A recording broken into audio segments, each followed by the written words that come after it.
Heather, you're causing trouble. So we'll ignore that. STL-TV, I guess we're ready. I'm sorry, I can't do anything about my phone, other phone. Live on YouTube, you can proceed at any time. Okay. So we'll call the public safety meeting to order. Madam Clerk, would you please call the roll? Alderman Boyd, Present. Alderwoman Howard, Alderwoman Hubbard, Alderman Muhammad, Alderwoman Boyd,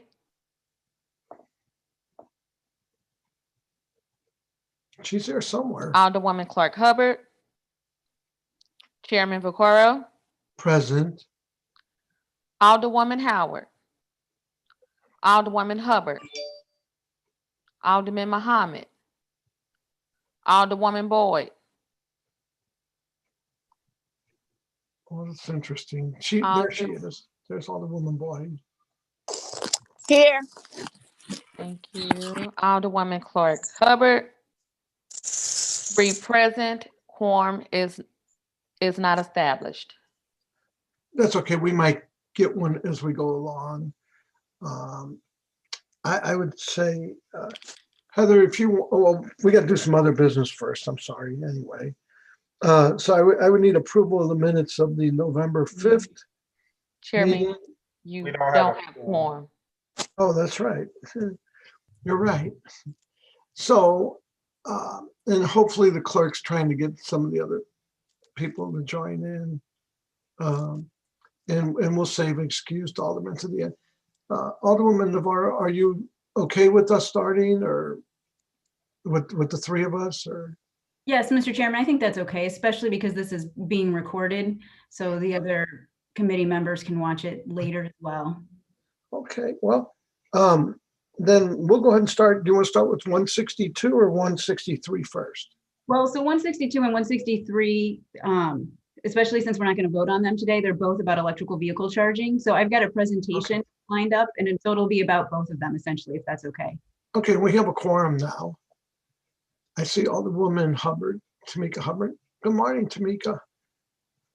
She's here. So we do have a quorum now. So you want to go ahead and do the minutes from the last meeting, or? Okay, We have 4 present, so we should have a quorum. okay, this is Alderwoman Howard. I don't know if you. And now we have 5. We have 5 of us. Sign in on a weird way here. I couldn't know, get on. I had issues myself. Right, so, okay, all right, I'm here. We do have 5 present now. Did you call roll yet? We did, but would you want to Okay. redo the roll so we get everybody in there? I added them, Chairman. Okay, so so we can do now, we have a quorum. Let's go and do the approval of the minutes for November 5th. Is everybody fine and looked at them? And I see. I move for approval of the minutes for November the 5th, 2020. Second, Madam Clerk, please call the roll. Alderman Boyd, Aye. Alderwoman Howard, aye. Alderwoman Hubbard, Aye. Alderman Muhammad, Aye. Alderwoman Boyd, Aye. Alderwoman Clark Hubbard, Chairman Vaccaro. Aye. 6 aye votes. Okay, so now we're ready to go. Alderwoman Navarro, their companion bills. You could start, though. We still got to do them one at a time. But pick one. We will start with 162. We're ready for you. Whatever. I'll just kind of let you do your thing, and I'm just going to sit back and listen. Okay, thank you, Mr. Chairman and members of the committee. I do have a presentation here that I'm going to go ahead and share my screen. And let me know when you can everyone see that? I'm seeing nods. Okay, great. Just let me know if there are any issues. So as the chairman said, I'm not asking for a vote today. Late yesterday afternoon, we found out that there's still some changes that need to be made to this. As members of the committee know, when you're amending the building code, it's particularly dense and complicated. And I know that we've had a lot of members in and out in the building division related to COVID, so not everybody had a chance to look at this. So we just want to make sure that we get that through one more set of vetting. And I think we'll probably have some tweaks to it to make sure that it can be merged into the building code appropriately. But I thought it was still helpful because this is an important topic, just to go over the background. And then if there are any questions that come up today, I'll have an opportunity to follow up before we come back again, and you do have the chance to vote on it then. So we are here today to talk about electrical vehicle charging in St. Louis. And I'm trying to get it to advance to the next slide. Let's see. All right, we did a run through earlier and it did work. Is it advancing on anyone else's screen? Oh, there we go. Just a little slow. Okay. So hopefully it won't advance 4 or 5 now all at once. But you know, the issue that we are trying to address here with electric vehicles, number one, air pollution. We know that St. Louis has an air pollution problem. The American Lung Association as recently as September has given St. Louis an F when it comes to ozone pollution. And this pollution, much of which comes from cars, forms what we know as smog and is responsible for asthma attacks, heart attacks, strokes, premature deaths. We're also suffering from the effects of climate change. And 17% of the greenhouse gas emissions that cause climate change are associated with emissions from vehicles here in St. Louis. And the negative effects from climate change include extreme heat. And the climate vulnerability assessment for the city of St. Louis shows that our residents suffer from extreme heat and heat-related illnesses more than our neighbors in nearby rural areas. Flooding is another way that St. Louisans suffer from climate change. Increased flooding damages homes, contributes to indoor mold, and extreme flooding also puts people's lives at risk. Our extended summers mean more pests, so think mosquitoes and pollen that triggers allergies. So a whole host of health problems are connected to the pollution from vehicles. And what's more, we know that these effects are disproportionately shared across the city. The Urban League has called the situation with our air pollution a matter of environmental justice. The Equity Indicators report says that according to their report, Black residents are more likely to suffer from health problems that are a product of their environment. And in the Environmental Racism report that came out last year, they shared this map that shows neighborhoods and their proximity to highways, which is one of the greatest sources of air pollution. And you can see that a lot of those neighborhoods are majority African-American neighborhoods. So the role of electric vehicles in this issue. And so one, electric vehicles, and I'm just going to call them EVs for short, currently emit 33% fewer greenhouse gases than gasoline powered vehicles. And this number is only going to continue to go up as Ameren diversifies its energy portfolio. So when we shift from burning coal to using more wind and solar, that means when you plug in your car, it's going to be burning cleaner and cleaner as time goes on. And the tailpipe emissions, which that's what's really important to the people who live along these highways specifically, that's where we see the greatest contribution to air quality. So by 2030, EVs are projected to reach about 10% of registered vehicles in St. Louis and could reach up to 30% if we stay on track with our climate goals. So as more and more people purchase these cars, there will be more and more improvements to our air quality. And EVs are less expensive to operate and maintain, saving St. Louisans about $6,800 in fuel costs alone over the vehicle's lifetime. So the more people who drive these, the more we can reduce smog and our carbon footprint and all of those health issues that go along with them. And this idea of promoting electric vehicle usage is something that was recommended in the Clean Energy Pathways Report, which was a result of President Reed's 100% clean energy resolution. And it's also a key part of the American Cities Climate Challenge toolkit that was designed here in St. Louis at Washington University. And as many of you may know, St. Louis is one of the American Cities Climate Challenge award recipients. So that means we were granted technical support to work on policies to reduce our carbon emissions. And you'll be hearing from our climate advisor, Maurice Mouillet, in a little bit. And out of that effort has come the Building Energy Performance Standards and the Solar Readiness Bills that we passed earlier this year. This slide here just shows how the market is responding to electric vehicles. Automakers are constantly coming out with new models and lower price points. And we've been trying to move away from gas guzzling cars for decades, and the response has been slow, but finally automakers are really seeing the future as electric. And so we need to make sure that St. Louis is ready to meet that market demand. And here's a glimpse of sales in Missouri. You'll see the spike in 2018, and that's when Tesla released their Model 3. There are also some manufacturer rebates that were available and taken advantage of that year. The 2019 numbers are just through May, so that's not a full year's worth of numbers, but you can see the increase. See the increase there. One of the biggest barriers for people deciding whether to purchase an electric vehicle is concerns over where they will charge it. So cities looking to serve their residents and attract travelers are increasing their charging infrastructure. And this is a list of the 50 largest cities ranked by charging per capita. And I know the list is kind of hard to read, so I just pulled out some of our sister cities over here, but you'll see that St. Louis is number 50. Kansas City is at number 3.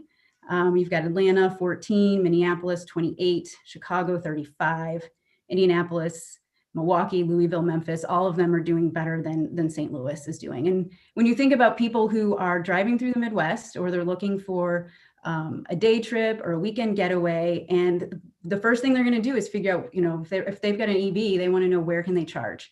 And right now, St. Louis is missing out. We're being bypassed by a lot of people who are looking for that charging infrastructure. And this is just another chart showing that demand is increasing, tripling in the St. Louis metro area between 2016 and 2019. And as I said before, if we stay on track with our climate goals, we can expect possibly up to 30% of EV ownership in St. Louis. And we're already making a lot of strides in this area. And Scott Ogilvie can probably talk to some of this later, but we've got electric buses running on Grand, and probably other places too. We're increasing the number of EVs and charging stations for the city's fleet. We also have the Silvers program, which provides transportation to low-income seniors using electric cars. And then Ameren also has created an incentive program, and you'll hear more about that a little bit later too. So St. Louis really is, taking a lot of the steps to transition to a more EV-friendly environment. So how does it work? So what does this really look like? And the bills 162 and 163, one refers to EV charging for residential, and then the other one refers to EV charging in multifamily and commercial. And what we talk about in there is EV ready and EV installed. And so EV ready refers to the installation of the conduit in a circuit connected to a panel with capacity to charge. And so that's what you see on the left there. So in a home, we're talking about the equivalent of an outlet for your clothes dryer is essentially what we're talking about. The installation of an outlet that could charge a clothes dryer. In this case, it's charging your car. EV installed is really the next step up from that, and that includes the installation of the equipment to connect a car to the outlet. So this might be what you've seen in parking lots around St. Louis. So it has the actual, pump, if you will, there. And these are the pieces that we're talking about. So, your electric panel, the conduit, the wiring, a socket, and then there's a picture of, what one of the charging equipment would look like. So this isn't rocket science. We're talking about plugging in your car and what do you need in order to have an outlet to be able to do that. So with these bills, 162 and 163 are amending the building code to require EV ready and EV installed parking spaces.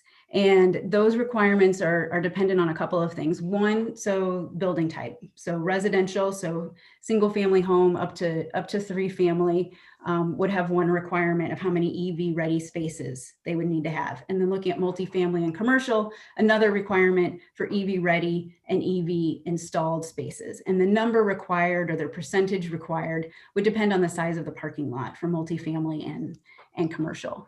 And knowing that most people charge either at home or when they're at work for extended periods of time, the bill does make exemptions for uses such as daycare centers, restaurants, where you have high turnover, or warehouses where you might have a lot of parking, but people aren't necessarily there for long periods of time.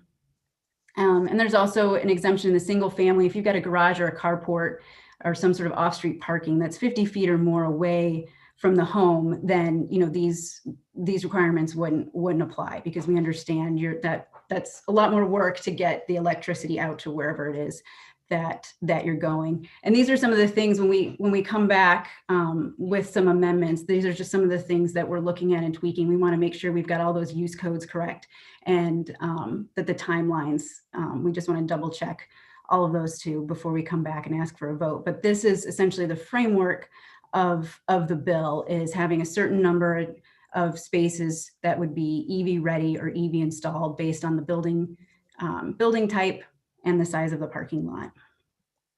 And I know cost is a big question. And cost, really the important thing here to remember is that it's a range. There are a variety of products on the market, and depending if you want to go with the baseline model or you want state of the art, the price can really range by thousands of dollars. So it's hard to put a specific number like this is exactly what it's going to cost for somebody to build a 5-family apartment building, or this is what it's going to cost to put in your parking garage, because it really depends on the kind of equipment that you want to use. And also, the more units you buy, obviously the price goes down for that as well. Also, depending how far away your parking spaces are from the electrical panel, that's going to influence a little bit in terms of, what it takes to get the infrastructure over there. So it's just important to keep in mind that there really is a range for these. This bill would require phase 2 chargers. So these aren't, the fastest that are out there, but they are what make kind of the most sense for home and work charging time-wise and economically. So that's how we arrived at the phase 2. Also, the other thing to remember is that the cost at the time of construction is considerably less than retrofitting after the fact.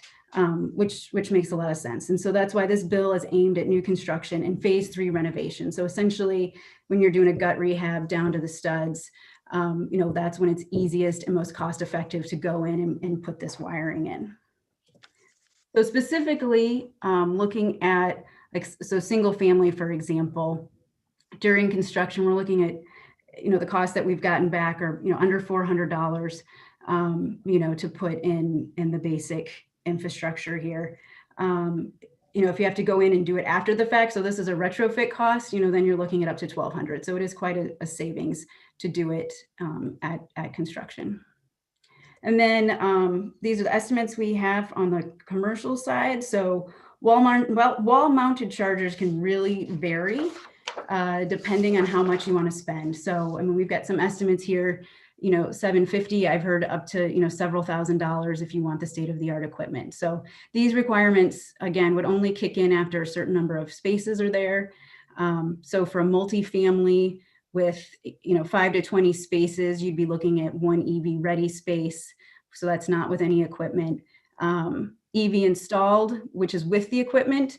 We're looking at requiring that once you've got, a larger space, 20 to 50 spaces. And for larger commercial lots, it'll be based on a small percentage that would be required to be EV ready or EV installed. And we'll have the specifics on all of those, when we come back with the amended bills.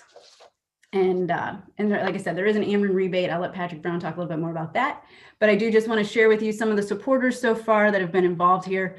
Asthma and Allergy Foundation for the air pollution reasons, Cortex, IBEW. We've got several state and national environmental groups, electrical workers have all expressed their support for this bill. So I'm going to, I can either take questions now or I can turn it over to Maurice Mouillet, our climate advisor, to share anything he'd like to share. And then I'm thinking then we can come back and discuss the Ameren rebate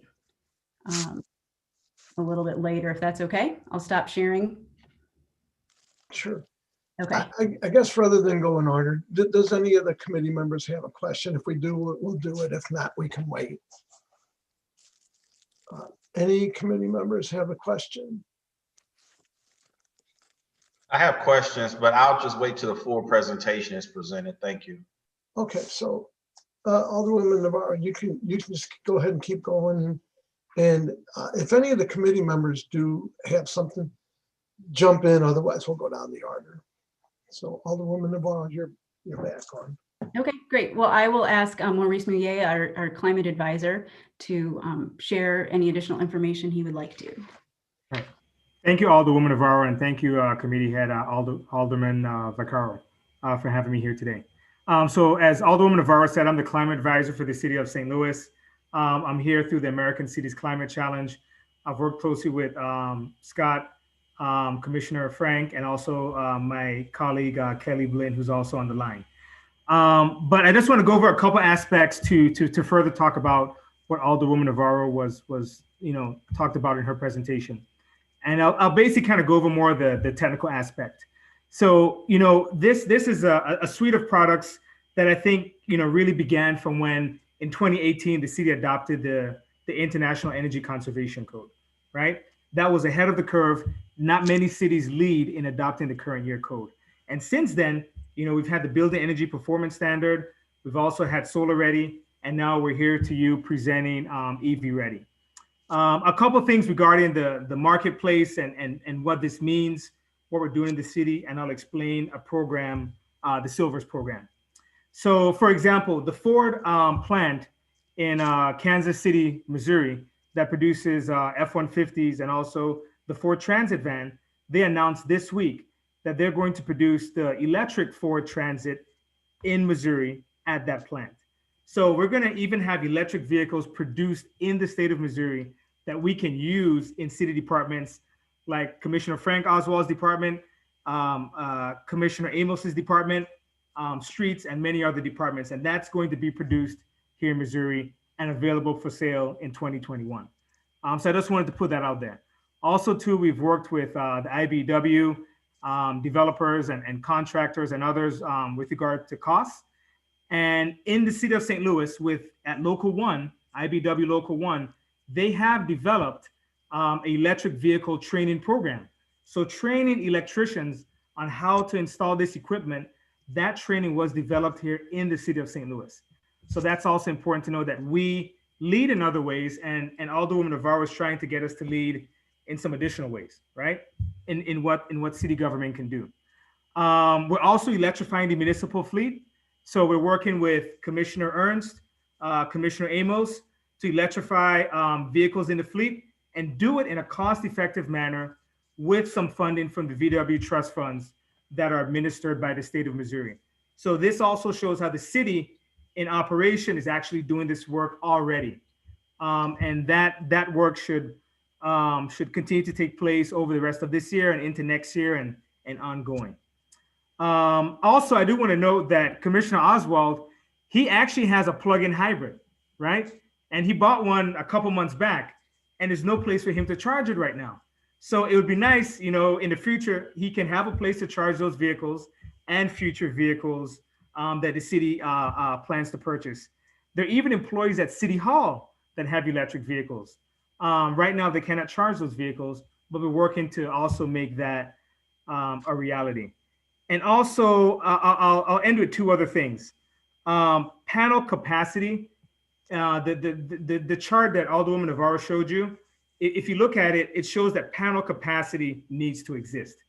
And what that means is that it's important to have that capacity up front, whether you do it during new construction or whether you do it during significant renovations, to even keep both costs in control, right? So I just want to make sure that that gets through to the entire committee. And lastly, I would like to talk about the Silvers program. So we've worked with some external partners, and more directly in the city, we've worked with planning and urban design, which I work with Scott in that department, and also Dave Sikora at SLAE, St. Louis Area Agency on Aging, where we're developing with a national partner and the U.S. Department of Energy, where we're electrifying a senior transportation program in the city of St. Louis. And this program is actually one of the first of its kind in the country. And it's going to be a 3-year program. And we have a number of entities on board. We have community development corporations on board. We have transportation partners on board. And most importantly, we have those in the city that are instrumental in making sure this works well on board. So I'll leave it at that, and I'll turn over I'll turn it back to Alderwoman Navarro. Thank you, Alderwoman Navarro. Thank you, Maurice. We really are lucky to have Maurice and his expertise through that American Cities Climate Challenge grant and also the expertise of NRDC and IMT. That those of all of those resources have been brought into the city for us to work on these issues. And really, in talking to other cities, it has really helped us move far and away ahead of what other cities are able or capable to even be thinking about right now. And with so many things going on right now, where it feels like the world is falling apart, I have to say it's been a real bright ray of hope for me to be able to work on this legislation over the last year with these folks. So next, I think Scott Ogilvie, our transportation policy planner. Do you want to chime in, Scott? Sure. Thank you, Alderwoman Navarro and members of the committee. Nice to see you all. I think Alderwoman Navarro did a great job with her summary and presentation to talk about these two bills. More than 24 cities have already enacted similar policies to what is being presented today. We think quite a few more will enact comparable policies in the next 12 months. And in St. Louis, in particular, I think the timing is really right to do this now because of a few factors. As we know, we want to increase transportation choices for people, especially lower carbon and lower pollution choices within the city. And there's some big news that's happened recently. Ameren has made a commitment to really change the way they're producing electricity within the region. They're going to much lower carbon sources for producing that electricity over the coming decade. So their mix is going to get a lot cleaner and a lot greener, which means when you're charging a vehicle, it's going to be producing a lot less pollution than a gas-powered vehicle is today. We also want to promote lower cost options for residents. And while the purchase price of an electric vehicle today is typically higher than a gas vehicle, the operational costs are a lot lower because electricity is the cost of the electricity to power a vehicle is significantly less than the cost of gas to power a vehicle. So as more models come online and as the cost of those models declines in the coming years, electric vehicles in many cases are going to be a much cheaper option for a lot of kinds of transportation. I'll just highlight one example of that.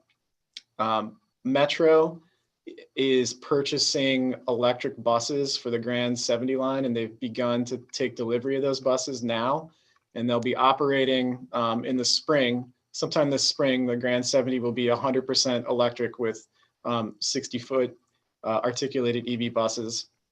So their cost to operate these new buses, once they're up and running, is 60 cents a mile versus $2.50 a mile to operate a diesel bus. So even though it's a significant investment on the front end to get these buses and to get the charging infrastructure installed, they're going to be less expensive to run over the life cycle of the bus. And I think we're going to see sort of similar metrics with personal electric vehicles in this decade. So the purpose of having an electric vehicle charging policy is because one of the main factors in people not buying electric vehicles is not having access to consistent charging. So if we have a policy that over time will increase the level of charging to meet demand across the city, it'll be much easier for residents to make the decision to buy an electric vehicle. It'll be more convenient for them. We'll have a lower carbon and lower pollution transportation system. And for many residents, we have a lower cost transportation system too.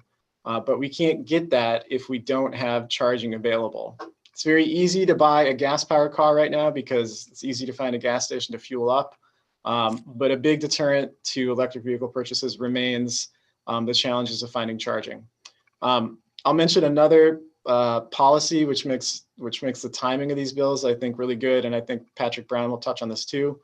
But Ameren now has a rebate program that will reimburse customers up to 50% of the cost of installing electric vehicle charging, which really makes the rollout of this policy, I think, much easier for multifamily and business users to install electric vehicle charging at a significant discount to what it would cost them otherwise.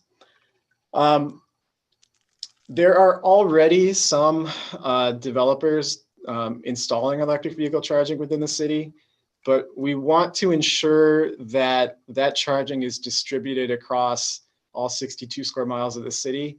And it's not something that's only available in places where there's more robust development or where the price points of developments are a little higher. As more electric vehicles are on the road, the cost is going to come down and there's going to be a much bigger used electric vehicle market. And we want to make sure that all residents of the city can take advantage of that for the lower operational costs, and it is convenient for them and not something that only makes sense for folks living in the central corridor, for instance. If you look at, and Alderman Navarro touched on this, but if you look at the 2019 Equity Indicators Report, one of the biggest disparities within St. Louis is asthma rates between white children and Black children. There's an enormous disparity there, and that is partially caused by air pollution from vehicles. Not solely caused, but air pollution from vehicles is one significant factor.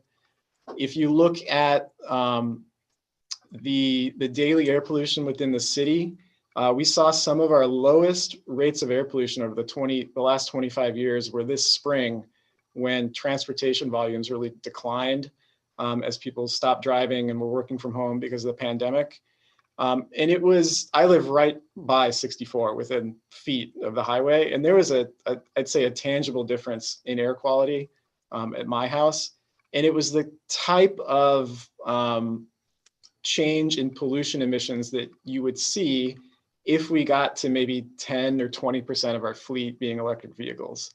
So while the number of electric vehicles today is small, I think in the coming years, if it grows and if we support that growth, we'll see really measurable differences in local air quality and local air pollution. And so we want to support that change coming to St. Louis.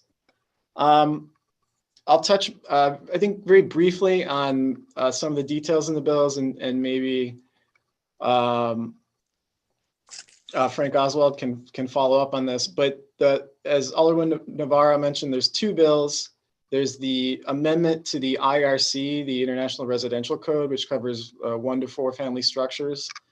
The standard there will be 1 EV-ready parking space per dwelling unit. In 1 to 4 family units, the costs tend to be very predictable because especially with new construction where the requirement would kick in sooner, you typically have off-street parking, and you typically have that in a garage in most new construction settings, and you already have electricity within the garage.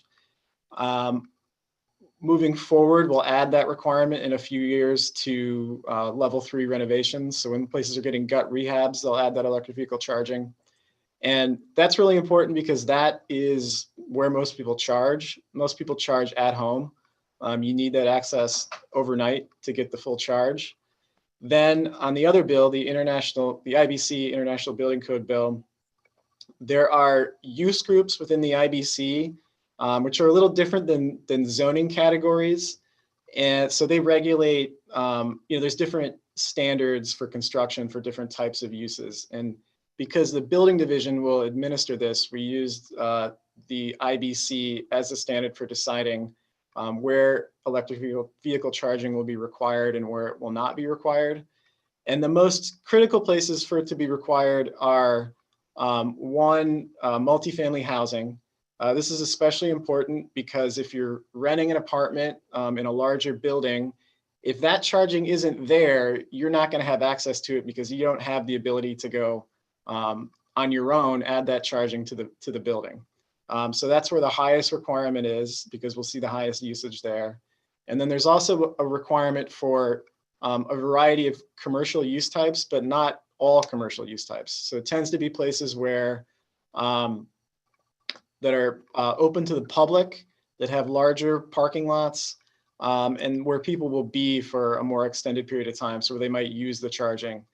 There are also exclusions for certain business types that are very cost sensitive, or places where customers just aren't there as long, so it's less likely they'll use the charging. So as Alderman Navarro mentioned, things like daycare centers, some types of housing, rehabilitation centers, restaurants, storage facilities, some manufacturing facilities are excluded just because the fit is not as good for people using the charging.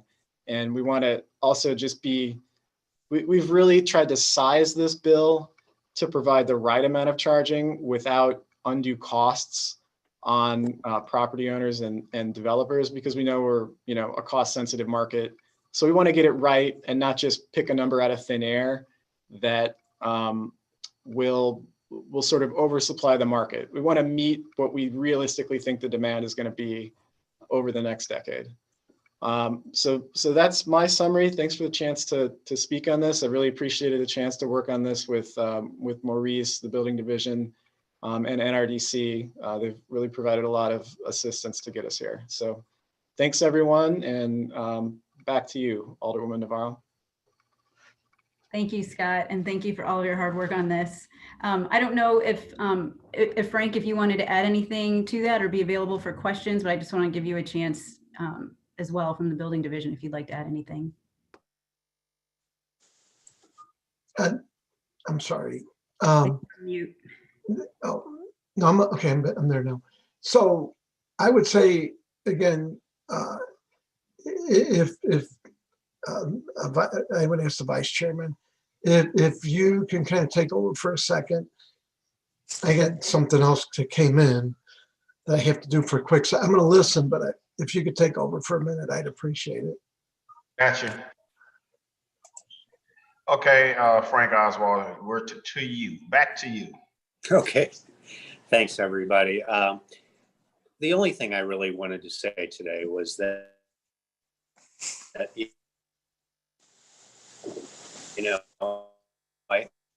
think this is another one that was left hand. We either catch and move forward or we'll be behind. The fact of the matter is that EV equals the factors that can help significantly ways. So, I'm past all the other issues, but I'm happy to take any questions at this point. Oh, that's down right. Frank, we barely heard much of what you said. The audio was horrible. Okay. We'll just save you for questions. Okay, that's fine. Thank you, Alderwoman Navarro. Thank you, Mr. Vice Chair. I was going to go to Patrick Brown next, and Patrick, I'll pull up that Ameren slide if that's helpful for you. Yeah, that'd be great. Thank you. Great, thank you. I know people are anxious to hear about what's going on, what sort of rebates are available. Here too. Thank you, Alderwoman Navarro, Mr. Vice Chair, members of the committee. Appreciate being with you all today. Talk a little bit about Ameren, Missouri's current involvement and support and support of programs. For a second, Alderwoman Boyd, can you mute your? Hold on, just hold on. All right, go ahead, Patrick. Thank you. Ameren, Missouri's current support of programming around electric vehicles. Similar to the reasons why this bill is important within the city of St. Louis, Ameren, well over a year ago, began engaging with our regulators to seek approval for our Charge Ahead program and our electric vehicle charging infrastructure incentive program to help make it a little bit easier for what we see and what many others across the country see as an inevitable switch and inflection point for EVs into our marketplace. And it's been mentioned in the past, the growth of EVs is expected to exponentially increase over the next 10 years. And as that occurs, it's important that the appropriate infrastructure to support that is in place. And particularly that it's in place for individuals that don't necessarily have all of the resources to put it in place retrospectively. And so places like workplaces, office buildings, public spaces, and multifamily residential buildings are great opportunities for us to impact a large number of potential adopters, EV adopters. And so Ameren has been approved for a couple of different programs, 2 different programs. One is our Charge Ahead program, where over the course of 2011 and through the rest of this year, we're seeking to install 11 various charge ports across the state along highway corridors, because it's, residents of the city may stick to home and work, particularly now, perhaps if you're even driving to work. But another challenge for EVs is the perceived capacity to drive longer distances. And so it's important that that infrastructure exists in the same ways that you see, gas stations along the highways. So we've worked with partners toward that end to install a number of charging stations, fast charging stations across the state, continue to support work like that. The second thing we've been approved to do is support a more localized installation of this type of infrastructure, and in 2 different spaces. One, multifamily residential, and then commercial or in public spaces. So not necessarily a commercial entity, but in some respect available for public use or for the use of employees. And it's a rather generous incentive. It's up to 50% of the project. And as has been mentioned this afternoon, if you're able to do this work on the front end, it's significantly cheaper than trying to retrofit existing parking facilities. So in short, as you can see here, for a level 2 charger, we're offering up to $5,000. And then for the DC fast charging, and that's per charge port, and then the DC fast charging, which are more expensive, but they charge much faster. And frankly, most people won't need those, but we're offering up to $20,000 for that work. The program was just approved again within the last year, and we've been working with various organizations, private and public, toward this same end. And I think legislation like this really helps make it that much easier for the adoption of EVs. And so we look forward to working with the city. We've had a great opportunity to speak with Alderwoman Navarro, Maurice, Scott, Catherine Werner, and the broader team, talking about our experiences both at Ameren. We've installed at least 60 of our own chargers on our campus over the course of a few years, kind of iterating and testing various technologies, because there are lots of different technologies out there. And so happy to share any of that learning that we can with the city team along this journey. So happy to answer any questions, Alderwoman Navarro, provide any greater detail, or come back to you with more information from the subject matter experts that we have. So thank you again. Great, thank you, Patrick. It's really nice to see Ameren supporting these efforts. So thanks for being here. I just have, I was going to just see if there's one more person on here who wanted to speak, and then we can take questions. I don't know. We have Kelly Blinn from the NRDC. Kelly, would you like to say some things about the legislation today?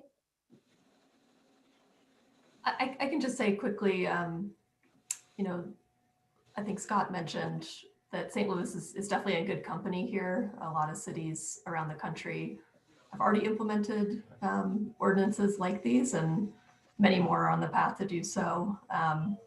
They range in terms of level of ambition, many in that sort of 20% or around their range of new spaces and new construction.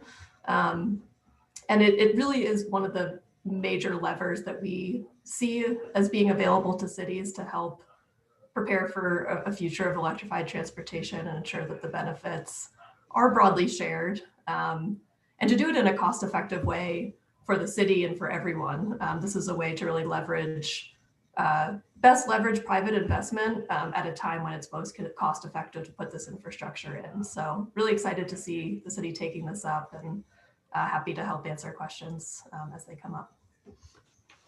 Great, thank you, Kelly. So Chairman Vaccaro, those are all of the speakers that I have lined up today, and I think all of us are available to answer any questions from the committee. Okay. Mr. Vice Chair, if you want, I can take over, or if you want to keep going, that's fine too. Your committee, take over, sir. Okay. So I got one email, and I got a couple fast questions. Let me get my list over here though. So anyway, congratulations on the car, Frank. How do you charge it now?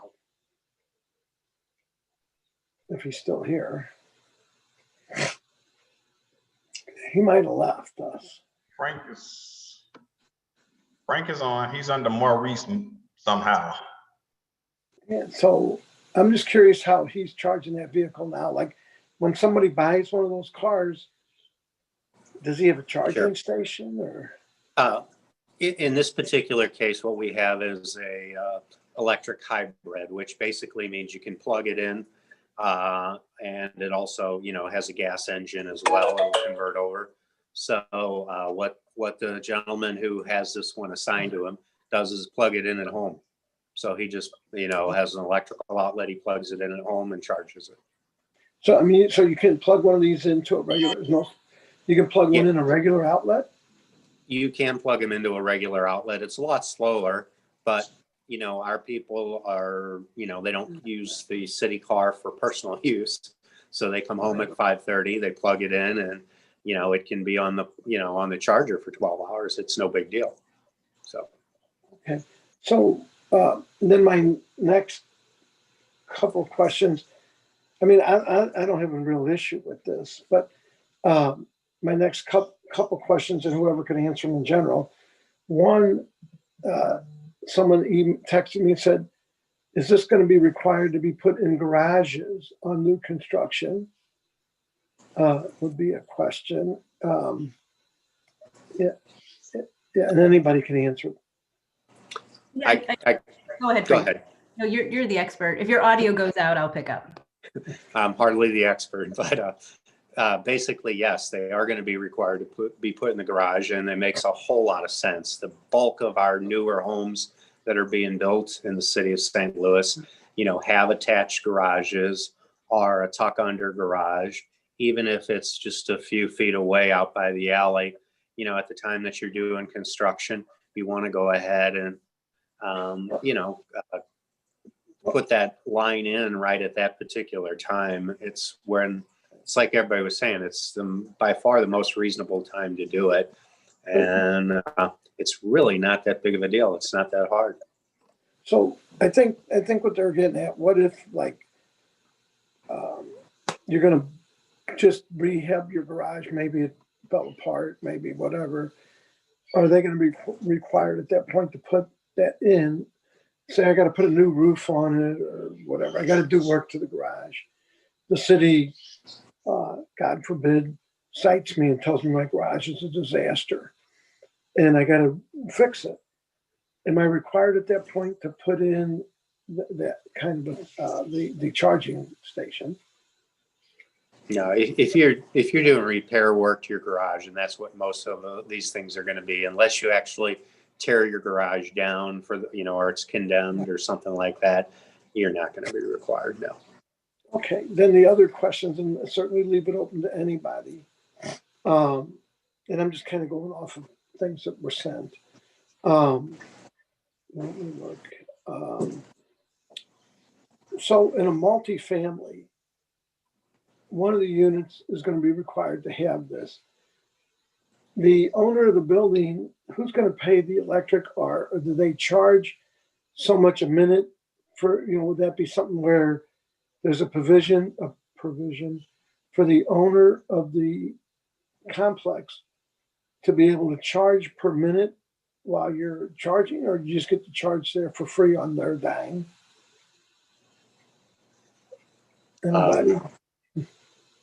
That'll probably be up to the owner how they set the actual charging up for that particular. If it's, some buildings have common areas that the owner pays for. They could probably tie it to the meter that goes to that particular unit that it's provided. Yeah, it'd be really up to the owner. Because it seems like it would be one space, a common space. So it may be necessary for them to do 3 or 4 of these charging stations. And It's very likely in the future.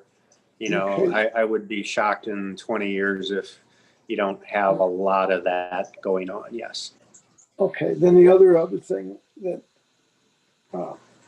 because I hear this all the time. So these vehicles won't be paying taxes to drive all over the road like the gas tax that everybody pays. Is there a plan eventually to do a provision to say, hey, if you have these cars, you're going to have to pay some sort of a road tax? It's a curious question. I mean, you hear that, and the road repairs, the highway repairs are all done by gas taxes. And as we eliminate that gas tax, these same vehicles ride on the roads. That's always been my argument, especially on the earnings tax, that the people that come into work in the city should pay the earnings tax because they're driving on our roads, they're using our facilities. Is there any kind of a plan in the future to ask some of the electric cars? I know you don't know the answer to this, but it's just a curious thing if anybody would have an answer. Yeah, thank you, Chairman Vaccaro. So Missouri is one state that actually has an annual electric vehicle registration fee that is paid to the state that kind of compensates for that. I think states that have where a greater percentage of the vehicles on the road are electric vehicles, where it's growing more rapidly, states are considering those types of annual fees to make sure that they are generating some revenue for road construction and upkeep. So I think when we get to that point in Missouri where you start to see a gas tax decline because more vehicles are electric vehicles, that'll become, that's certainly one option that they'll have to compensate for that lost revenue. And then I think in the more distant future, we're likely to see something more like a mileage fee, where you just pay by the mile that the vehicle is used. Although I don't think anybody in the US has implemented that so far, but the technology is certainly there.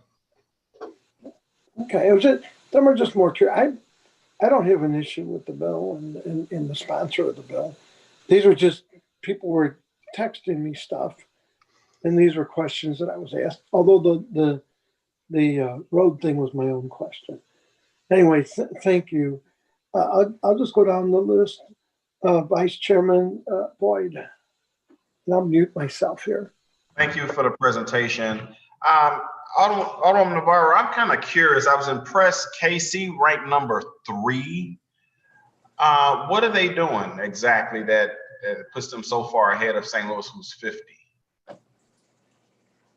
Well, I'll do my best to answer this. I don't know, other people might know more of the specifics, but I know that they have invested heavily in EV chargers. And I don't know, is there somebody else on the call who knows more of the history of where that came from? They've also just been really pretty far ahead in terms of transitioning to renewables in general. the utilities on that side of the state. So I know that was a big initiative. I'm just looking to see if there's anybody else on the call that knows the specifics about KC's efforts. Yeah, Maurice. I know KCP&L made a large investment outside of rate recovery to do this work. So that allowed them to do a lot of this work. And that's why KC is so far up, because KCP&L, before it became Westar, invested heavily in this infrastructure in their territory. So that's how this. Was it more private infrastructure investment or more public dollars? And what did it exactly go toward when you say the infrastructure? So the infrastructure was basically installing electric vehicle supply equipment, installing the charger itself. So this wasn't necessarily EV ready. This was actually putting out full infrastructure where you can go and plug in your vehicle and charge your vehicle around the Kansas City, more or less metro area. Okay, so I don't know who can answer this, but I didn't hear when Alderman Vaccaro asked the question, if you had a 4-family flat, for example, and somebody was charging, making a charge, and let's say the landlord put it on a public meter, who actually pays for the charging? Is the landlord going to be responsible for paying for the charging? And if it's around the city, if the city grows this infrastructure, how's that measured? Can I take a stab? Go ahead. So there are a few options here we should probably talk through. So these bills are dealing with private chargers. So somebody will be paying these bills. It won't be the city paying for the electricity for chargers installed through these bills. So a couple typical scenarios we can talk through. So let's say a single family or a 2-family. What the bill is requiring is not actually the charger.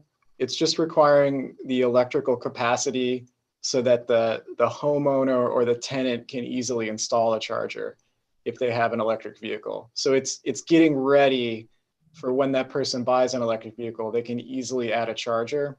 Mm-hmm. And in those scenarios, it's highly likely that is just run through the meter for that house or that 2-family.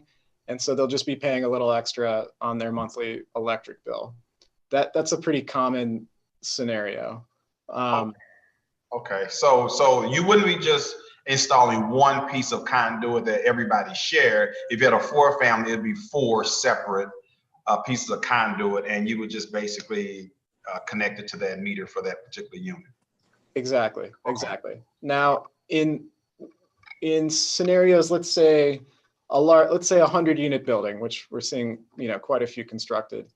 The requirement in this bill, when it kicks in, is that 5% of those spaces have to be EV ready, and 2% of those spaces have to have an electric vehicle charger installed. So you've got, let's say, 100-space parking garage. 2 of those spaces have chargers. There are basically 2 options for that landlord. They can just run those through their regular, it's coming off their electric, so they can just pay for the charging essentially. Or they can install a smart charger or a network charger where the driver of the vehicle has an account and unlocks the account, and they're paying for the charging. And depending on, we've talked to some businesses that have already installed these and their employees use them. So for instance, BJC has already installed some electric chargers. Right now, they're just giving the electricity away to the employees because there's not that many chargers and they're a huge, user, obviously. I think in the future, when more and more people are driving EVs, the network chargers will become more common because even BJC won't want to be paying to charge, 500 employees' vehicles, right? So they'll install network chargers, and each employee will unlock it with their account, and then, pay the cost to charge that vehicle for that day. Does that kind of get to what your question was? Thank you. I'm trying to visualize in my mind if you had a house that didn't have a garage, or let's say a multifamily, and maybe you can park, it has off street parking in the rear, you're charging overnight. I guess you just hope nobody screws with you and unplug it. And I mean, how do you secure that charge? Somebody could unplug it, I guess. That's fair. I don't know if that happens much. But kids are, come on now. I'm just thinking, through scenarios. Yeah, if it's outside, and many chargers are outside and not, particularly secured, yes, somebody, I guess, could come along and unplug it. And what would be the public risk? So let's say it's a 4-family and they're in the back and they're charging it and someone messes with it and electrocutes themselves some kind of way. I mean, what are the public safety risks involved with that? Yeah, I mean, these chargers, there's standards within the electrical code, and they're grounded, and I think they're as safe as any other modern electric supply. And in fact, some of them are off. Let me think through this, and maybe Maurice or Kelly could answer. A lot of them are not actually energized at the plug until it goes into the vehicle, and the vehicle can communicate with the charger to tell it to turn on. So that's a good question. Maybe somebody can add a little detail to that to flesh that answer out. Correct, Scott. Until it's plugged in and latched in properly, it is not a live circuit. Okay. Once it makes contact, then it creates a connection. It communicates with the vehicle. It knows the charging rate capacity of the vehicle. And also, Vice Chair, to your other question, the enclosures, they're meant to be weatherproof, waterproof, dustproof, rainproof. And of course, it'll go through the building division to make sure it's installed correctly according to the electric code of the city. And of course, it should be installed by a qualified electrician. So I want to give you one quick visual. So imagine, Vice Chairman Board is driving from St. Louis to Springfield, Missouri. That's about 220 miles. To charge that vehicle, in reference to Scott's earlier discussion about the electric bus, if you're driving a sedan, for example, it'll take you about not more than $5 of car with regard to the cost of charging to make that trip to Springfield, Missouri. And of course, in an internal combustion engine, you're going to spend more than $5 in gas to get to Springfield. So it kind of gives you a sense as to the cost when it comes to, if you have like a 4-family flat, how much it would cost the owner if 4 people are charging at the same time, for example, if the owner decides to do so. So I think that gives you a visual sense for that. Great, because that was my next question. So you were right on time with that. Okay, good. You're welcome. So let me make sure I'm clear though. So I'm just thinking about kids that's been mischievous. So it's plugged into the car, kid comes by, unplugs it. There's no way that they can create an electric charge with themselves. Okay. No. All right. Cool. No further questions. Thank you. That is a good question. Safety, electrical safety is a very important thing because you cannot see it. So that's a very good question. So. All right. Appreciate it. You're welcome.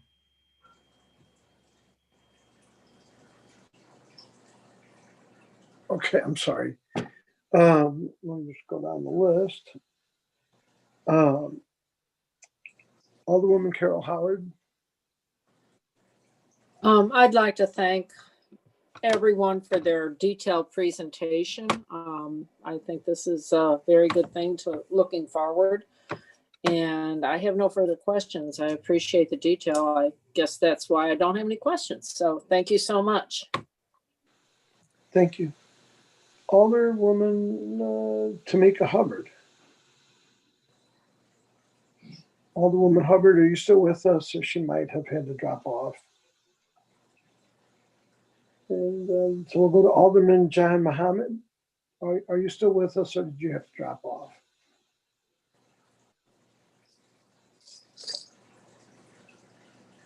I think he may have, a couple of them may have had other meetings and stuff. Alderwoman Pam Boyd. Yes, Mr. Chair. I think my concern is, and I did send concerns to Alderwoman Navarro in regards to these bills. And so these bills seem just like when people tell people to go to be healthy. It's costing you more money to accomplish that goal. And in our communities, we don't have those kind of dollars. And so what I'm seeing is, and what I expressed was a extra cost added to the developer, which is going to add to the consumer. And then I'm concerned because I keep hearing that this has been discussed for over a year, and I guess maybe I'm out the loop because I knew nothing about it until the bill came forward. That's good that Ameren feels that they're doing something, but again, nobody knew about it, and it's been topic of discussion for a year.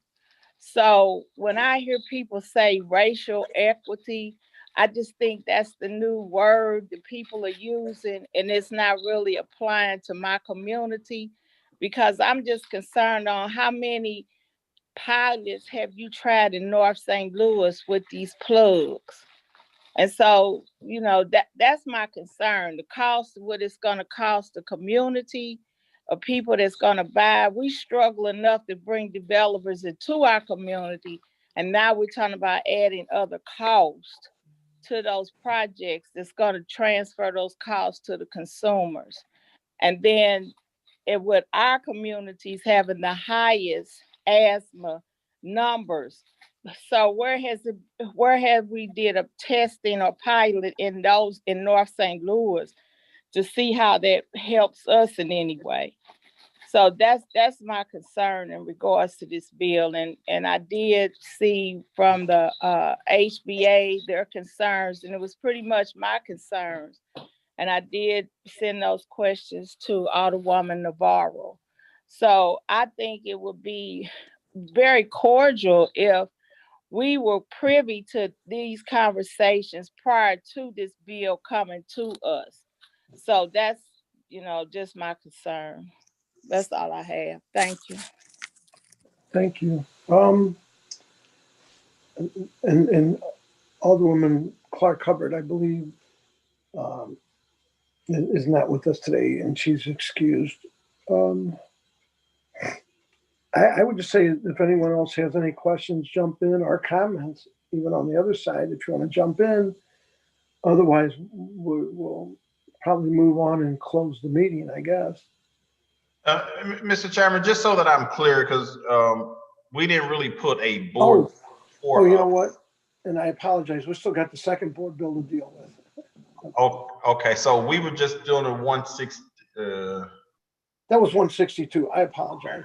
All right. I think they're companion bills, but. Okay. So that's my. If I could, the presentation included both what was in 162 and 163. So one of them has to do with the residential code, so which is single family up to 4 family. And then the other one has to do with 5 family and greater and commercial. So when we come back, I think we can walk through what the specifics of each of those, but I don't believe any of the speakers or I have anything else to add at this point. We've summed up what's included in both bills at this point. Okay. Vice Chairman? I'm good. You're good. Okay, then at that point, I guess I would just entertain a motion to adjourn. And Heather, or Alderwoman Navarro, I'm sorry. Thank you for the presentation. And certainly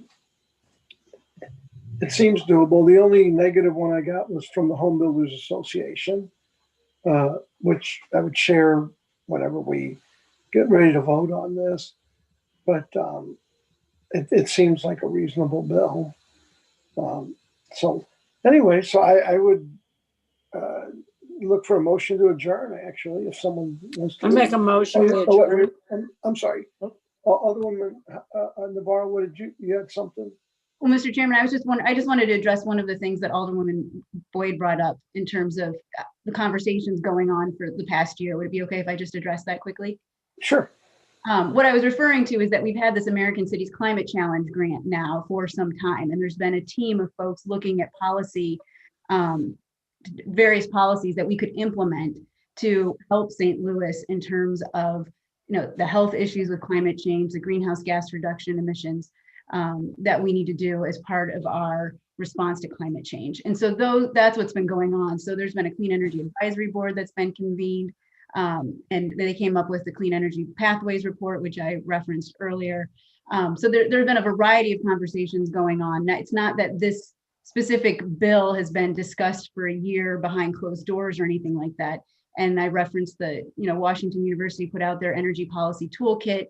And so that was suggested in there as well. So I just wanted her to know that that's what I was referencing in terms of, people have been working on this and looking at it for quite some time, and it's been as part of this larger effort in St. Louis. Thank you. Thank you. I guess with that, then I will accept the motion to adjourn. And I second. Okay, so Alderwoman Howard made the motion, seconded by Vice Chairman Boyd. All in favor? Aye. I think we're all there. Okay, well, we will adjourn until next week. I think we'll have some, next week, because of Thanksgiving, we will not be having any meeting. So it'll be the week after next when we come back to hear these, if Alderwoman Navarro is ready, and there's some other ones that'll be on the list that are first read this week. So no meetings next week, but the week after. So Thank you, we're all good. See you. Okay, God bless. Thank you. Take care. Thanks.